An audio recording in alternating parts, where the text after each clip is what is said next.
Les missiles sont consommés plus vite qu'ils ne peuvent être remplacés. Les alliances en Europe commencent à se fissurer. Les tensions dans le Pacifique Sud augmentent. L'Amérique paraît puissante, mais son influence commence à dépasser sa capacité de contrôle. Il ne s'agit pas d'un effondrement soudain. Ce n'est pas ainsi que cela se passe. C'est plus lent, plus subtil. Mois après mois, les choses cessent de tenir ensemble, jusqu'à ce qu'une décision, une seule, fasse s'effondrer tout le reste. Et il y a 6 conflits qui en sont le déclencheur.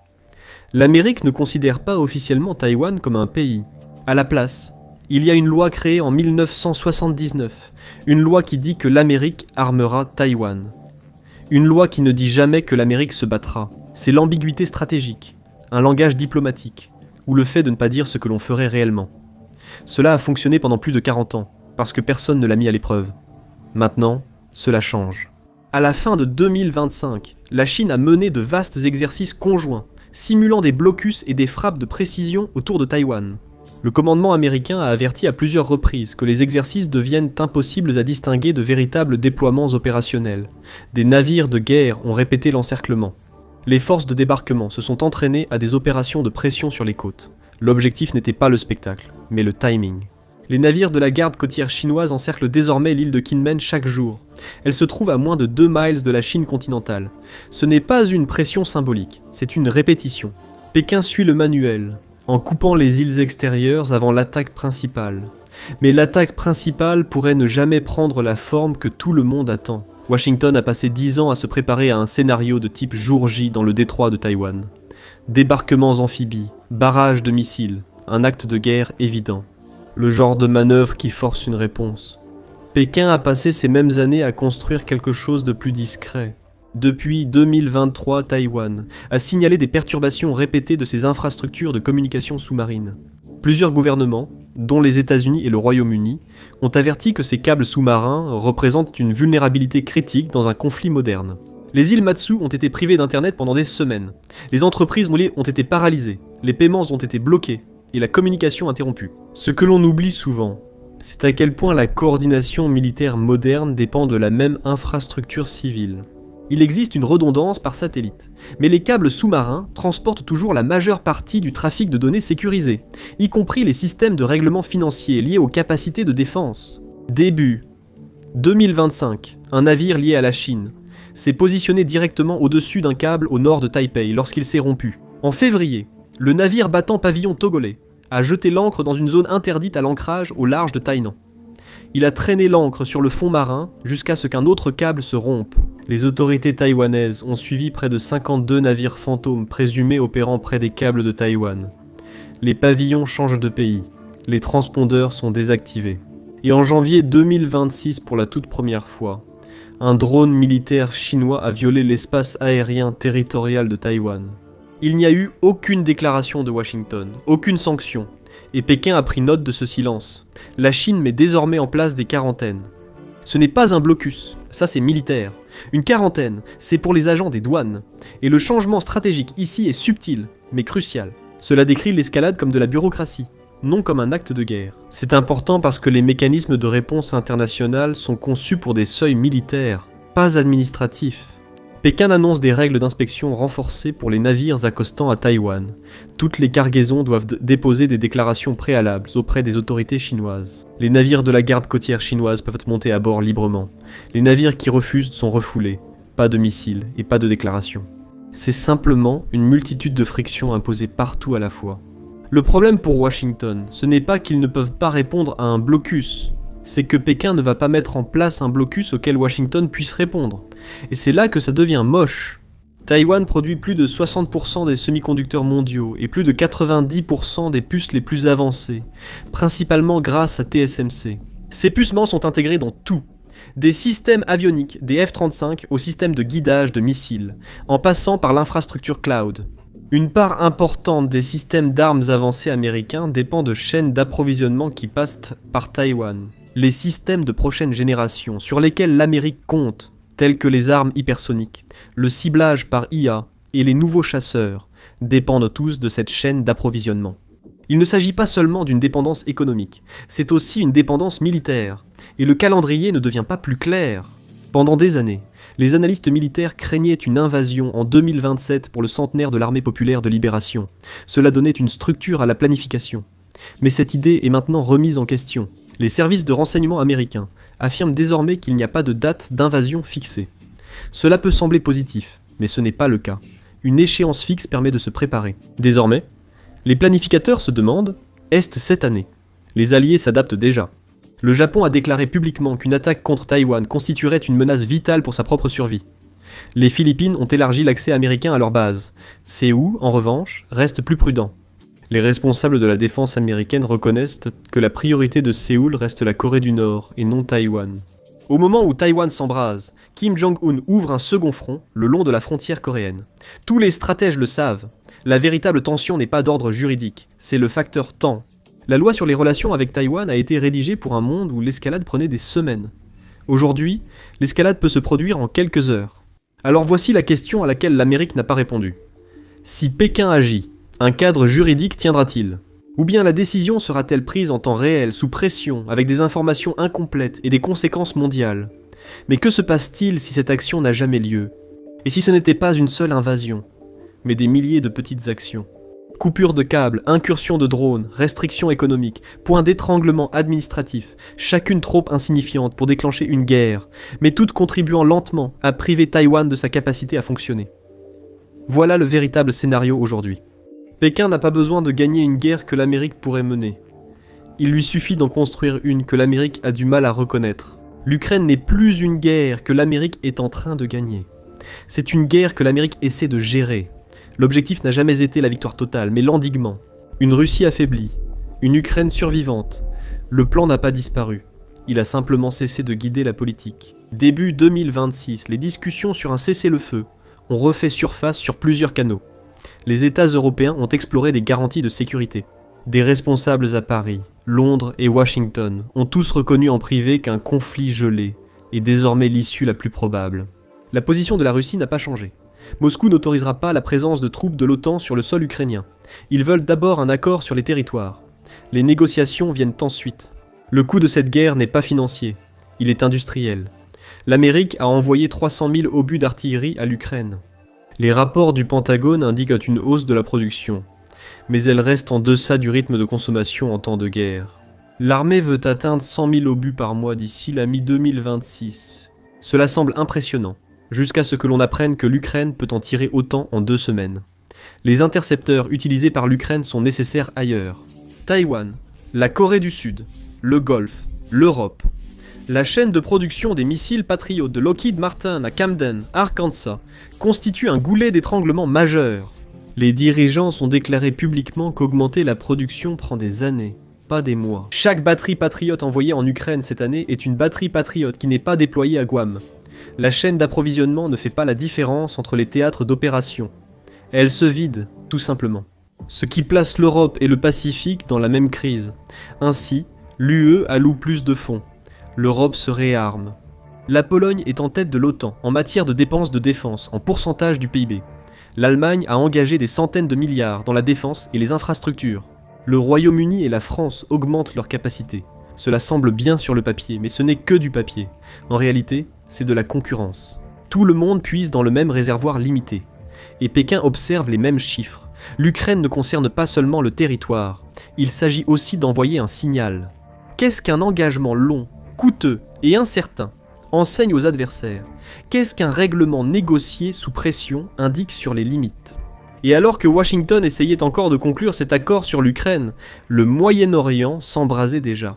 En février 2026, l'Amérique et Israël ont lancé près de 900 frappes en 12 heures. La mission s'appelait Epic Fury. Cela a tué le guide suprême Ali Khamenei. Cela a tué des dizaines de hauts responsables iraniens.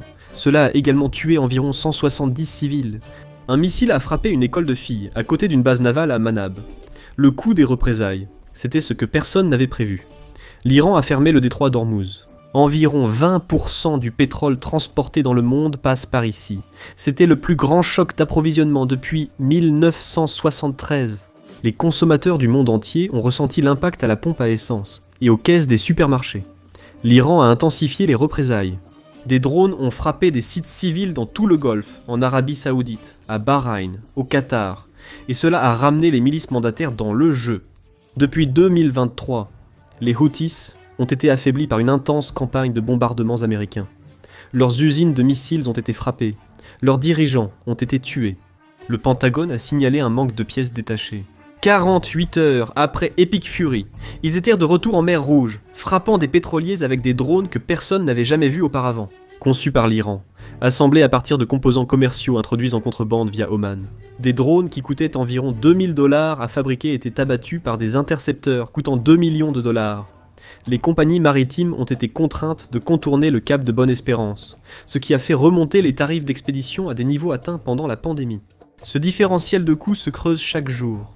La Banque mondiale et le FMI ont tous deux averti qu'une perturbation prolongée dans ce corridor pourrait entraîner une inflation mondiale. Le combat du Hezbollah avec Israël a explosé. Plus de 2000 personnes ont été tuées. Le Hezbollah tirait des roquettes depuis des positions que le renseignement américain avait évaluées comme vides.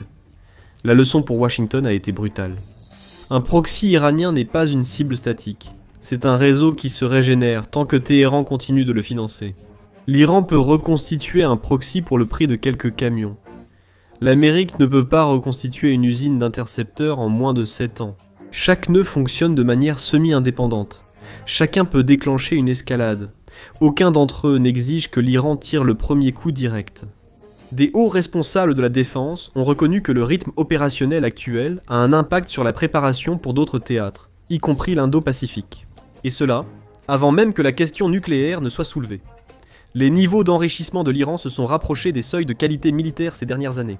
L'AIEA a signalé à plusieurs reprises une visibilité réduite sur les activités nucléaires de l'Iran à la suite des restrictions de surveillance. Que se passe-t-il lorsque l'Iran franchit ce seuil?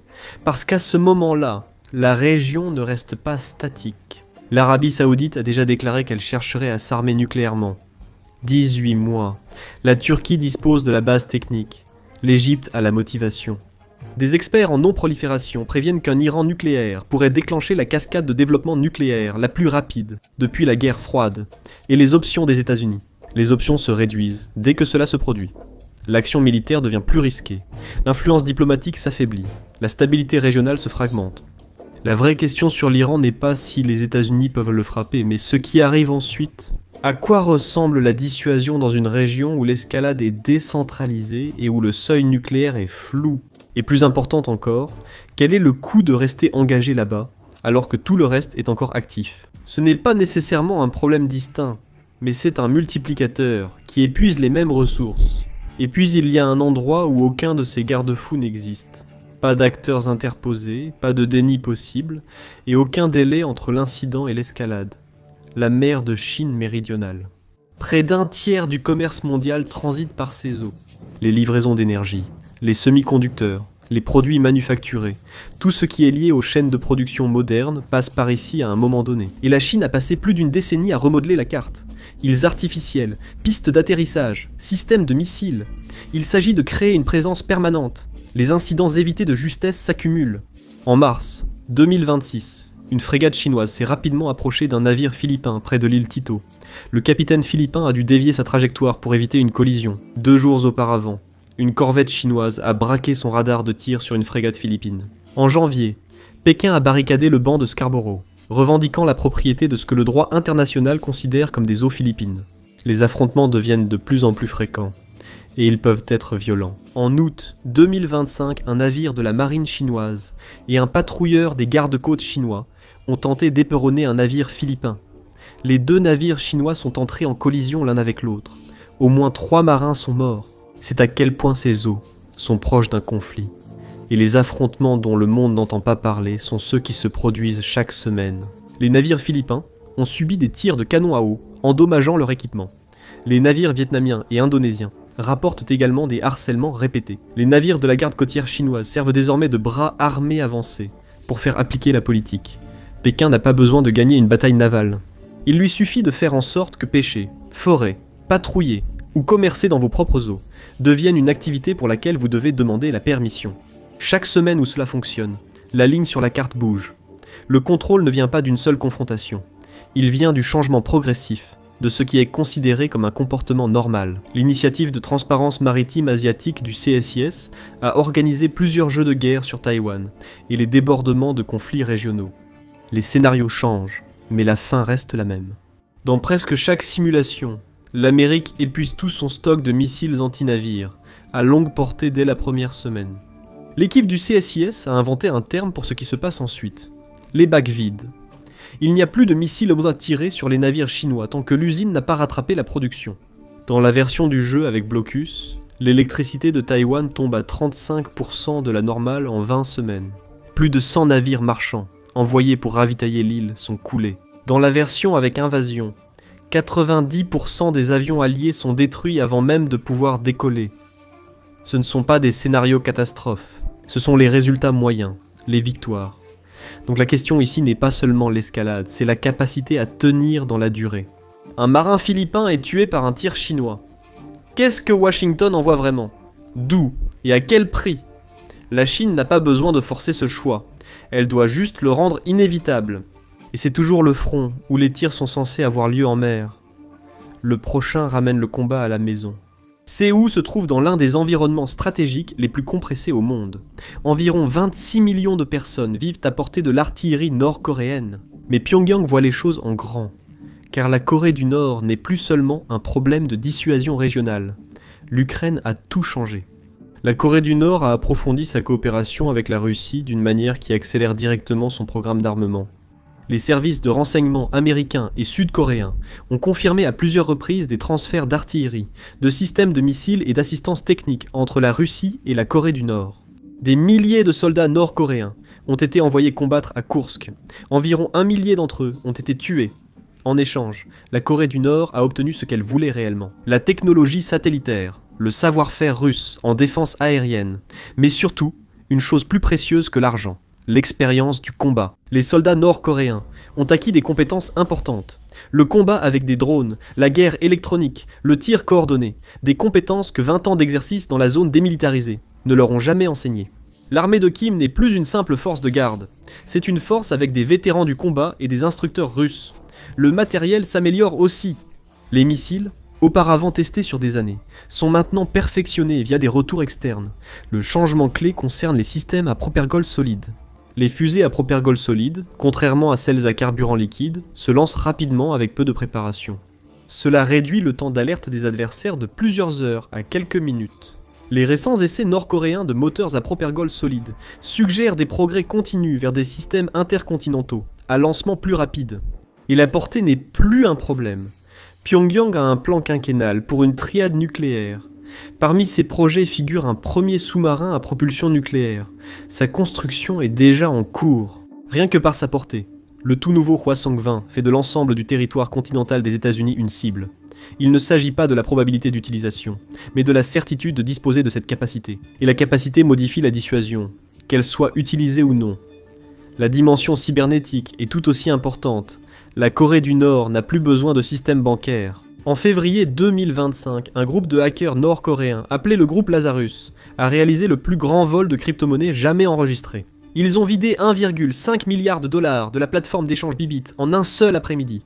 L'argent a été blanchi à travers des services de mixage et des portefeuilles écrans. Les organismes de surveillance de l'ONU estiment que la Corée du Nord a volé plus de 6 milliards de dollars en crypto-monnaies depuis 2017. Ce n'est pas une petite somme. C'est un budget de programme d'armement national entièrement financé en dehors du système dollar, en dehors de tous les outils de sanctions dont dispose Washington. C'est crucial parce que cela contourne les outils de pression traditionnels et finance le prochain missile. C'est pourquoi resserrer l'étau sur Pyongyang a cessé d'être une véritable politique vers 2022. Le véritable scénario catastrophe dans les 24 prochains mois, ce n'est pas un lancement, c'est une démonstration. Un essai de missile balistique intercontinental sur trajectoire normale qui s'abat près d'Hawaï. La confiance peut-elle rester stable face à une véritable capacité de longue portée? Séoul en parle déjà publiquement. Les sondages montrent qu'environ 70% des Sud-Coréens soutiennent la possession de leurs propres armes nucléaires. Tokyo, retraite du plutonium. Le système de non-prolifération se brise à 2 endroits en même temps. Et pendant que l'Occident fixe les fronts les plus bruyants, le plus silencieux est en train de saper les fondements de toutes les armes de l'arsenal. L'Afrique, et plus précisément, les métaux de l'Afrique. Chaque voiture électrique, chaque F-35, chaque drone, tout cela fonctionne grâce à des métaux provenant de mines auxquelles l'Amérique n'a plus vraiment accès. L'Afrique compte aujourd'hui 1,4 milliard d'habitants et devrait atteindre 2,5 milliards d'ici 2050. C'est un continent qui est entraîné dans un système économique dirigé par la Chine. Pendant ce temps, Washington pense toujours que les programmes d'aide et les visites d'État constituent un plan. Entre 2022 et 2024, le Mali a expulsé les troupes françaises. Le Burkina Faso a fait de même. L'Amérique gérait une base de drones valant plusieurs millions de dollars à Agadez, au Niger. C'était le point de lutte antiterroriste le plus important du Sahel. Bon sang, ils ont été expulsés en 2024. 3 expulsions de puissance occidentale en 3 ans. Pendant que l'Occident partait, Moscou faisait son entrée.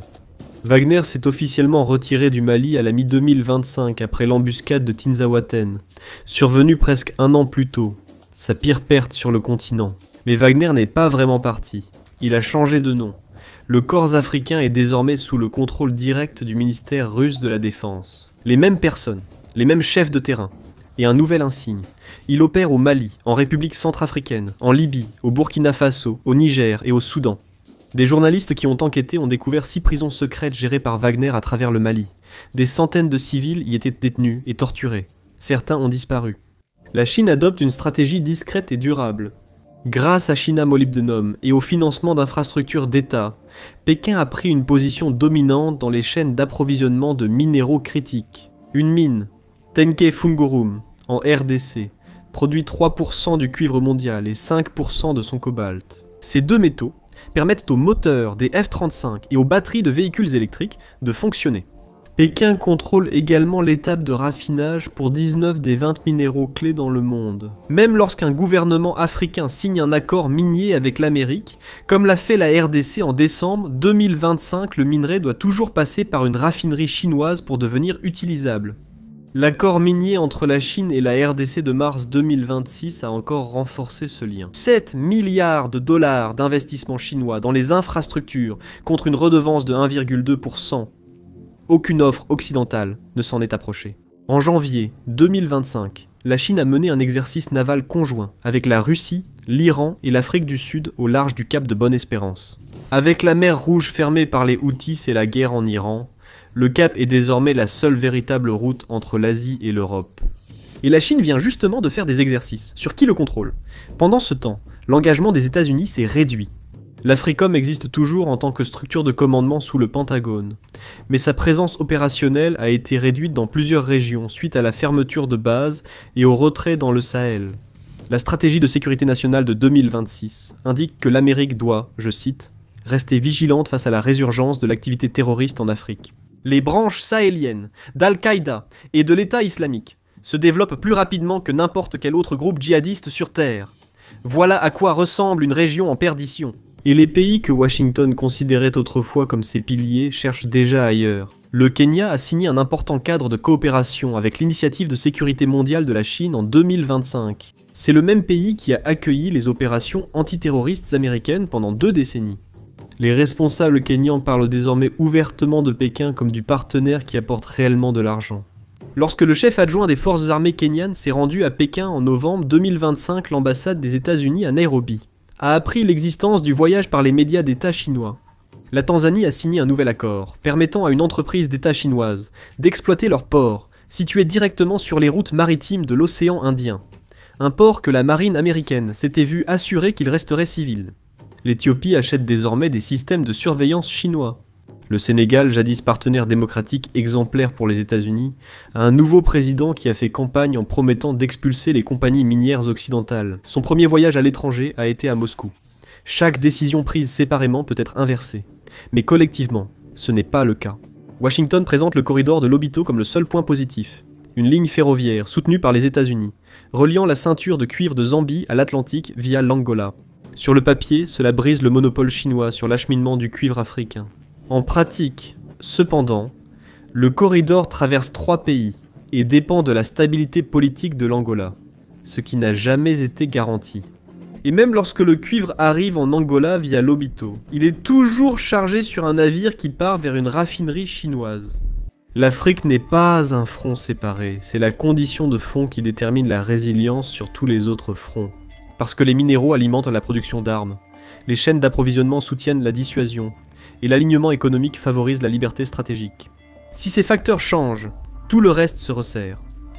Donc, lorsque les 6 fronts sont réunis, ce schéma n'est pas une coïncidence.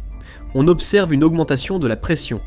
Mais l'Amérique a des alliés, elle a l'argent. Un budget de la défense de 900 milliards de dollars, supérieur à celui des 10 armées suivantes réunies. Ce qui manque à l'Amérique, c'est la force. Le vrai combat de 2026 ne se déroule pas sur un seul théâtre. Il se trouve dans l'écart entre les engagements et les capacités, entre les promesses et la production, entre la présence et la disponibilité. La Chine n'a pas besoin que Taïwan tombe cette année. La Russie n'a pas besoin que l'Ukraine s'effondre. L'Iran n'a pas besoin d'une percée demain. La Corée du Nord n'a pas besoin de tirer. Et l'Afrique n'a pas besoin de déclarer son alignement. Ils ont seulement besoin de temps, et le temps révèle les contraintes. Chaque planificateur à Washington le comprend déjà en privé. L'hypothèse intégrée dans chaque plan est la même, que les autres crises restent froides pendant que la leur est active. 5 hypothèses empilées les unes sur les autres. Chacune est raisonnable prise individuellement. Ensemble, pourtant, c'est impossible. Donc la vraie question n'est pas de savoir quel conflit l'emporte, mais lequel survient alors que les autres ne sont pas encore résolus. Parce que c'est la seule version du futur où le système est testé dans son intégralité. Pas de façon séquentielle, mais simultanément. Et quand cela arrivera, le résultat ne sera pas déterminé par des documents stratégiques rédigés à l'avance. Il sera déterminé par ce qu'il reste dans l'inventaire, ce qu'il reste en production et ce qu'il reste en réserve. Tout le reste est déjà réservé. Merci d'avoir été avec moi aujourd'hui. J'espère que vous avez apprécié la vidéo. Et si vous voulez voir plus de vidéos comme celle-ci, alors pensez à vous abonner et à activer les notifications. Cela fait vraiment une différence. Merci encore, et je vous retrouve la prochaine fois sur MapPack.